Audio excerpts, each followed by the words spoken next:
In today's video, I'm going to teach you how to navigate QuickBooks to void a sales credit. We'll guide you through this process step by step, ensuring you fully understand each part. So, let's get started. First, we'll head over to QuickBooks.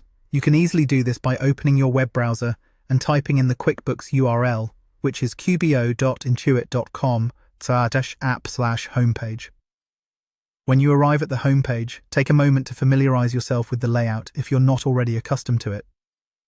Now moving on, you'll want to click on the All Sales tab. The All Sales tab is your central hub for tracking and managing your sales transactions.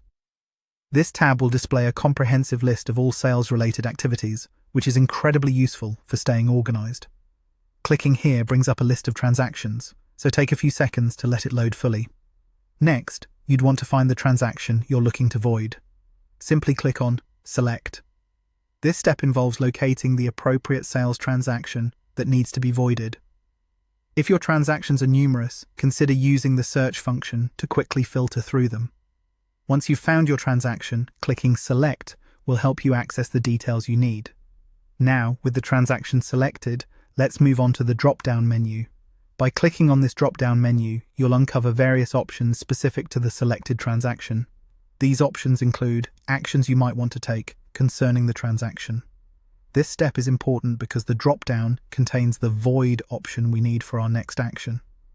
Once you've opened the drop-down menu, you will need to click on Void. Selecting Void is an important step, and what it does is nullify the selected transaction, ensuring it no longer impacts your financial reports. This action is particularly useful when a transaction has been entered in error or needs to be reversed for any reason. Finally, you'll want to ensure the transaction is completely voided by clicking on Void Sales Credit. This action confirms your decision to void the sales credit, completing the process. It's also a preventive measure, as this final confirmation ensures you've made the right choice and the transaction void is intentional. If everything was done correctly, the sales credit is now voided. That brings us to the end of this tutorial.